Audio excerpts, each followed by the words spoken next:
when we talk about these inferencing endpoint requirements, kind of going back to this idea of what's it mean, when a customer is saying that they want to deploy a model. I'm sorry, should I not move over there? Right. Stay in your box. I got to stand over this box. I apologize. So, what does it mean to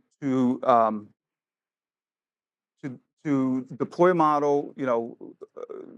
Obviously, if a customer has already given you an idea of what model they're looking to leverage, chances are you have a rough idea on what GPU device type they'll need to actually run that model and how many they would need on each node.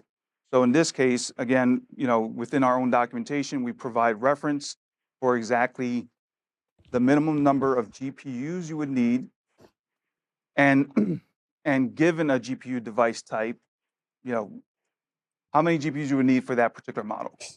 And then the next step, again, a lot of this stuff is already baked into UI, but the idea is that, you don't have a UI, but you have to do some forecasting from a sizing perspective.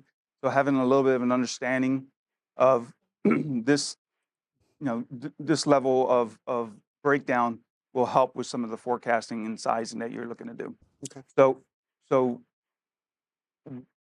we have a model, we have a device type, we have an understanding GPU count, we have an inference engine that we'll most likely leverage. And again, chances are, because we're leveraging a pre-validated model that's from Hugging Face, and we're looking to leverage an inferencing engine from Hugging Face, that's, because we've partnered with them, that's our preferred inferencing engine. We then would effectively be able to help you calculate exactly how much CPU and memory you would need for that particular inference engine to run that model. So in this scenario, you can see that we have two GPUs, we have an inference engine type of TGI, and because we have two GPUs, the actual amount of CPU and memory is there's a different multiplication factor for each inference engine type, but in this case, for TGI, the minimum amount would have normally been 4 by 16 for a single GPU, but in this case, because we're leveraging two GPUs, we have to double that. Now, the next phase of this becomes, where I think a lot of folks kind of struggle is when you're deploying that LLM endpoint, knowing that it is a pod that's running within Kubernetes. The minimum requirements for that particular pod to run is 8 CPUs, 24 gigs of RAM, and 2 GPUs.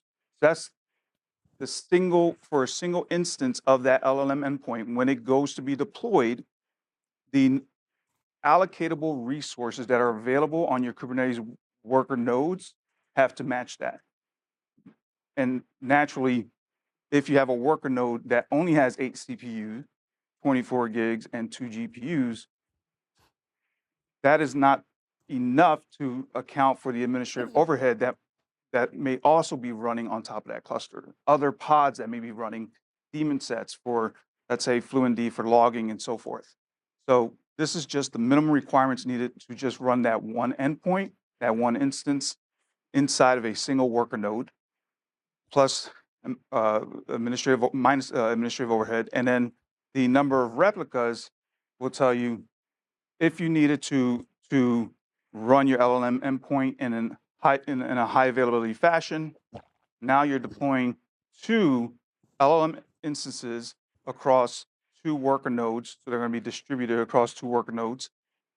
So this is just kind of give you an idea of some of the different factors that you have to take into account when deploying your pods inside of a Kubernetes cluster. And this is just some different scenarios that I want to touch on, where we have a worker node pool.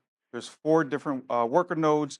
Each one basically has 2 L40S GPUs, 16 CPUs, and 32 gigs of memory. Very top, the very first use case, it's just a chatbot application that's integrated with retrieval augmented generation pipeline.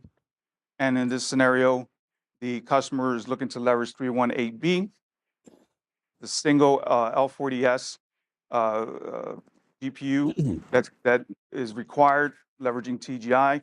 Minimum requirements is 4, memory is 12, and we have a replica count of 1. So maybe it's just not that important that that customer is running this application with this model in an HA fashion.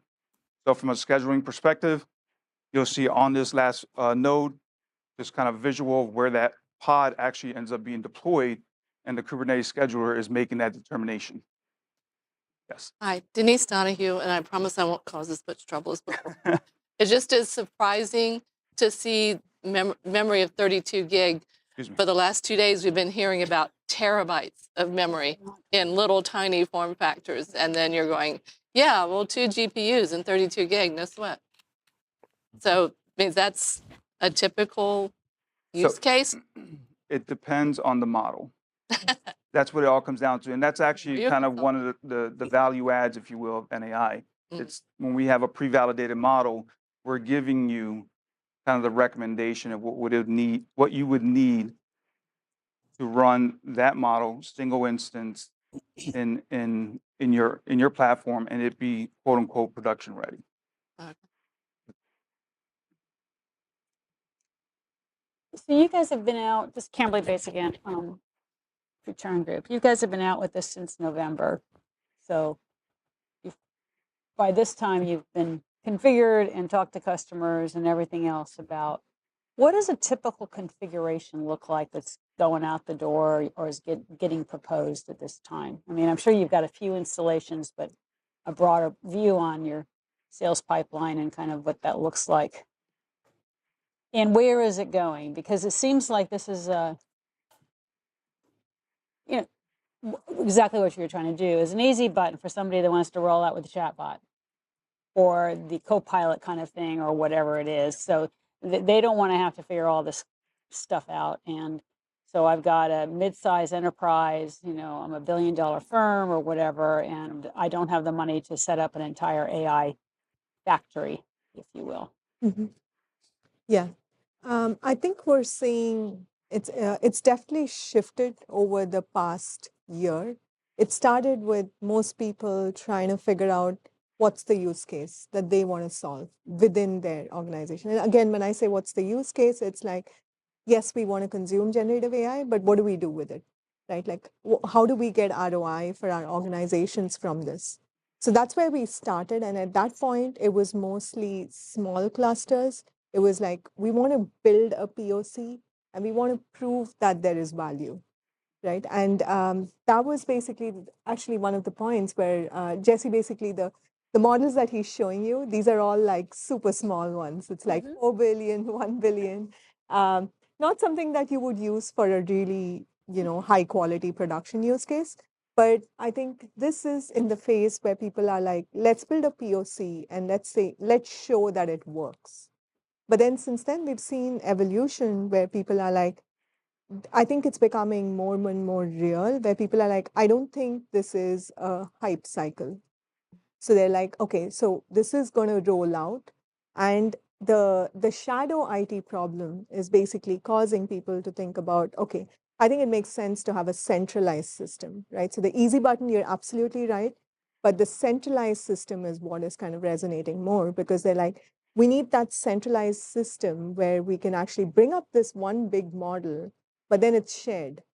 So we're not worried about, to run a 70 billion model, maybe I need 2 L40Ss or 4 L40Ss, but that's all that I need. And then everybody leverages that model and that endpoint. So that's where we're going to now.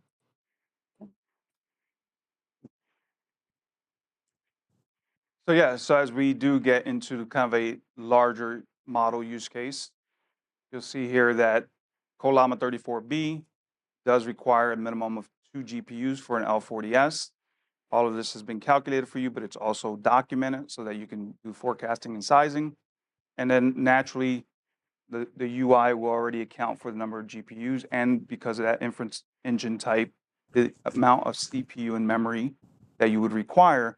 But in this particular scenario, they actually want a high availability, so they have 2 replicas. So you can kind of see really quickly what's happening under the covers when Kubernetes goes to schedule that guy. He's deploying 2 different pods, consuming the 2 GPUs that are available on each node. And some if you're familiar with Kubernetes, some of this stuff may seem very simple, but it's it's amazing how many folks are challenged with understanding how the scheduler works, especially when GPUs are in the mix. And then the last use case, actually, the one example that I also want to cover is the idea that, again, as you're doing your sizing, you're wanting to account for N+1 use cases. So from a scenario where a worker node may have had some planned maintenance and that node is going down, you have enough capacity to ensure that those pods can move somewhere else and have the actual GPUs available. So again, things that people don't take into account when they're trying to build out a true production-ready LLM inferencing endpoint. Do you warn, Brian, Signal 65, do you warn or prevent overscheduling of GPUs?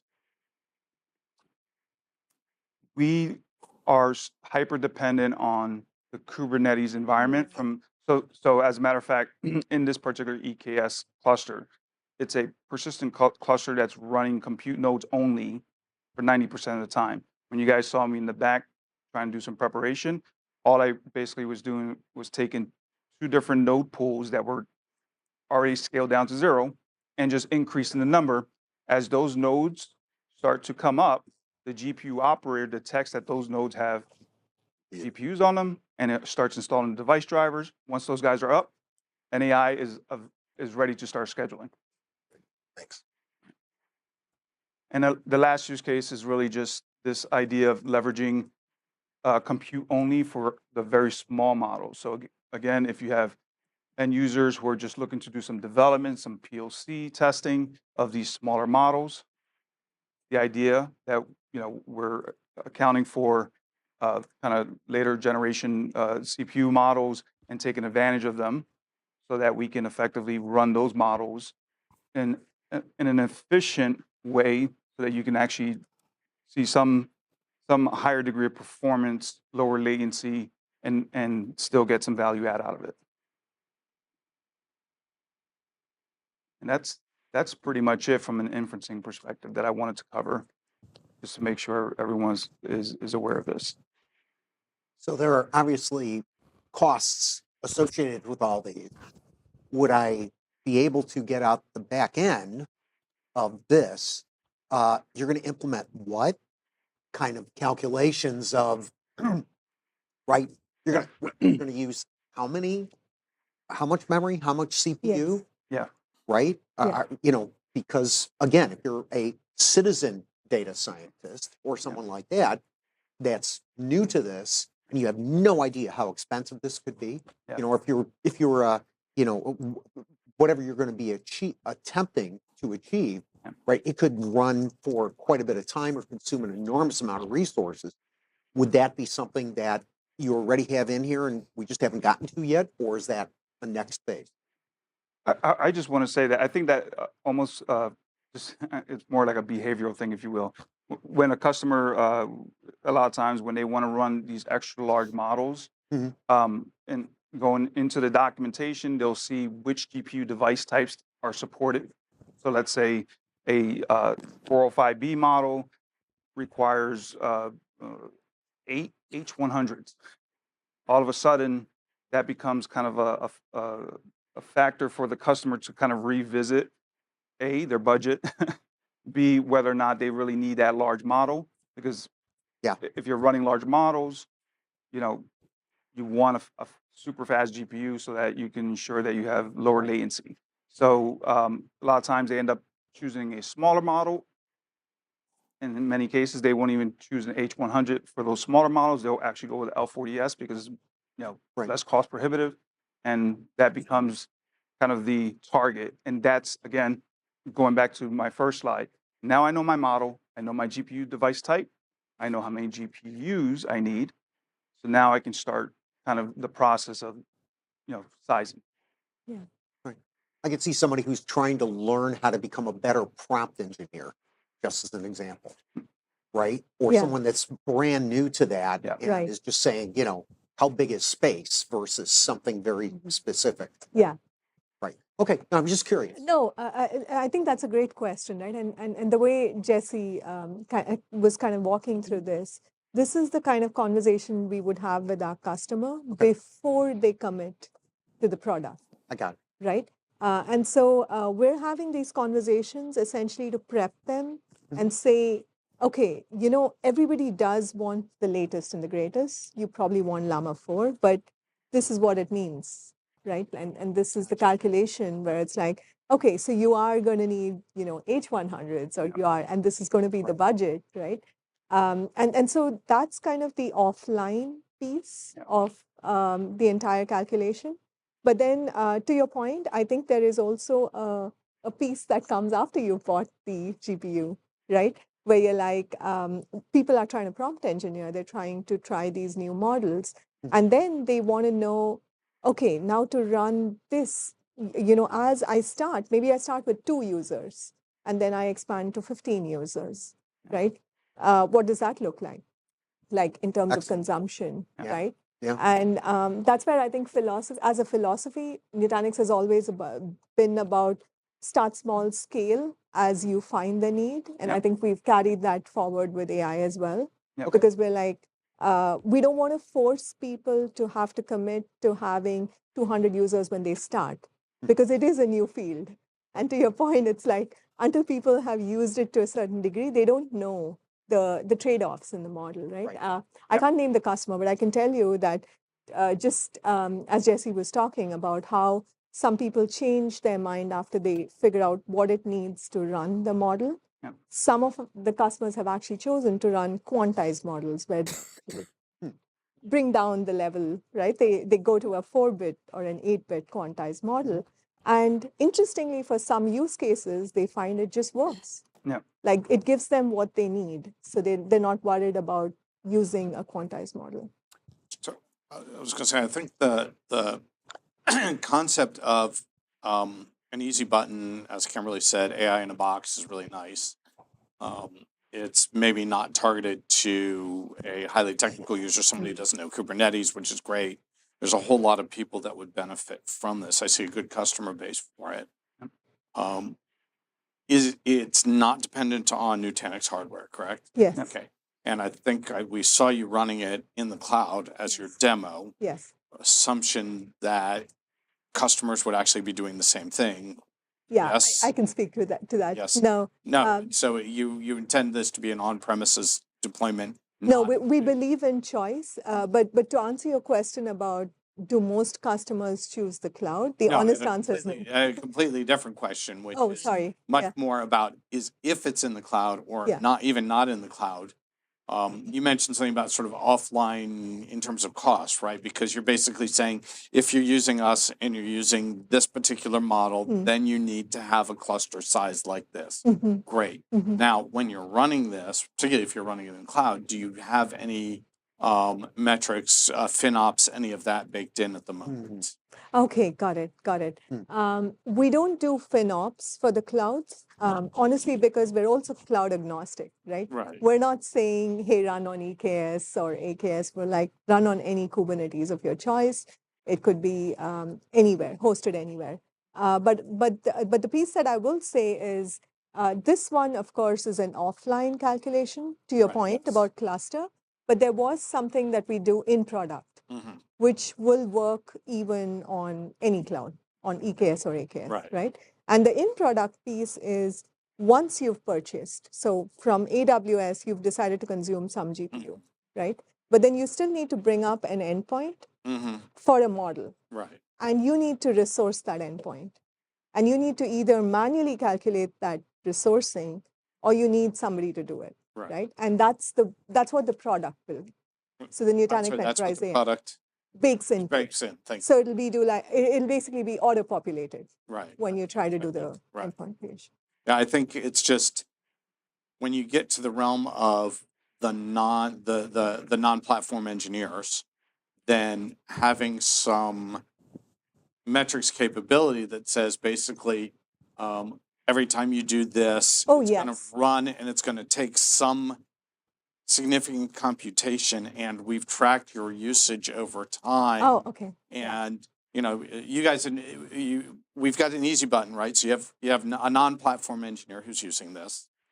They will be not technical. They will just have convinced somebody to go spend $100,000 on a couple of inferencing hardware stacks that they're now using your solution on. Yep. Right. Now, money is now in here rolling around, big dollars, not little dollars. Yep. Being able to figure out what's going that utilization, all of that information is going to be very useful to Yes. continue. You know, if you're playing around trying to decide which LLM am I going to use Yes. to put in my chatbot to make sure it doesn't give away free airplane tickets, Yep. right? Then cost is part of the calculation, ROI is part of the calculation, usage, you know, performance, some of that. So Yeah. is that in there yet, or Yes. So we have a little bit in there. If we could go back to the demo, we could show you. But That's all right. But you can. we'll bring up the demo again. Okay. But essentially, what we have today is we have a request count and a latency Mhm. calculation, which is baked in per endpoint. Mhm. But there's also a dashboard view for the admin, right? So to your point, if there is a particular endpoint which is basically seeing a lot of consumption, it's evident to the admin, Okay. right? Because it's also consuming more resources, but it's also showing the counter in terms of usage. There are pieces which are coming very soon, which actually augment those metrics to actually add the dimension that you're talking about. Not necessarily cost, but just in terms of, we know that the whole paradigm with LLM is now not just about API calls, right? It's about the whole tokens and the, so essentially we will bring all that in. It's definitely coming Okay. soon and Great. yeah, in the roadmap. Thank you. Thank you.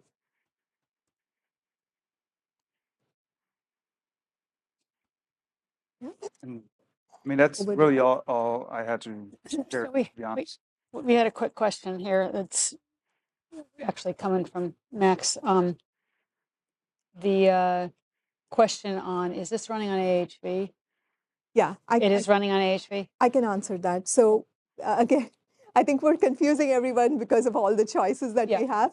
So I'm going to break it up into, we have a full stack offering, which is Nutanix Enterprise AI, NKP, which Jesse just spoke about at the Kubernetes layer, the AHV, which is our virtualization platform, Nutanix Unified Storage, which is an object store and file storage, which Nutanix provides, and our database offering, where we have the ability to manage databases. So Postgres, for example, is a vector database, which we have a managed offering of it, where NDB is a manager. So this entire set, we bundle it together. We call it GPT in a box, and we're like, this is full stack. If you want, so to your question about is it on-prem, for a customer who's saying, hey, I want on-prem, give me everything, right? This would be everything. Yeah. It's like everything that you need to get up and running and do your thing. Now, the second kind of customer says, hey, I want bare metal. I am very specific. I do not want the virtualization layer. We're saying, okay, we trust your choice. So you go with bare metal, but you can still do our Kubernetes layer and you can do the AI layer with the storage, right? Or without the storage, like completely their choice. And then the third kind of customer is what Jesse was talking about, where, hey, I want a really quick POC, right? I'm not committing yet to anything. I want a really quick POC. I want to just do this on the cloud. Maybe it doesn't use my data as yet. Maybe my data is on-prem, but I just want to try something. And in that case, you can have just the AI layer without anything. So did I confuse it? No, no, not at all. You just, The I just, that when we started out, I asked the question about the difference, Whether it's running on AHV. well, that you have something called Nutanix AI, Enterprise AI. Enterprise AI, and I was just trying to figure out what is that? That's the exact AI layer. That's that the we AI spoke layer. about. Okay, Yeah, got it. so the AI layer. Can I jump on the question from Kimberly on because you were showing free, you were kind of talking about free use cases. What about the fourth use case, which is you have an enterprise customer which has a significant Nutanix footprint running whether VMware or AHV, and they want to kind of extend that to add these, these features, these capabilities, right? So what do? They need to buy these kind of GPT in a box solution to run alongside, or can they just add whatever nodes with GPUs and run just the software stack on top of that? So, yeah, so if I could give it a shot, basically the first answer they have to nail down is which Kubernetes distribution they're going to run. So if they're running AHV, VMware on top of Nutanix, they have to first determine what's my Kubernetes distribution. And obviously, NKPs are preferred, it's part of our portfolio, but there's other distributions that also run on top of AHV and VMware. So once you've defined that Kubernetes distribution, at that point, NAI would be deployed as containers on top of that distribution. Yeah. And the only other factor that I cut out is storage. So it becomes a question of, am I leveraging Nutanix objects, S3, and or Nutanix files? And naturally, if you're leveraging Nutanix files, Nutanix volumes, you need rewrite once or rewrite many block or file storage. You would leverage the Nutanix CSI driver. In the case of EKS, if you're leveraging their EBS and EFS storage, you would leverage their CSI driver, and so forth for GKE and AKS. So it's kind of almost a la carte based on where you are with your infrastructure. Right. And there is one other use case, which is I already have an HCI infrastructure. I have tons of storage. I have tons of compute. I need GPUs. I don't need any more storage. You could run compute only nodes. Maybe they have higher dense number of GPUs per node, and you can effectively run that in its own tier. And your GPU node pool would be deployed on your compute only nodes that have plenty of GPUs. And you would make that part of your Kubernetes cluster. And now you can deploy your LLM endpoints on your compute only nodes.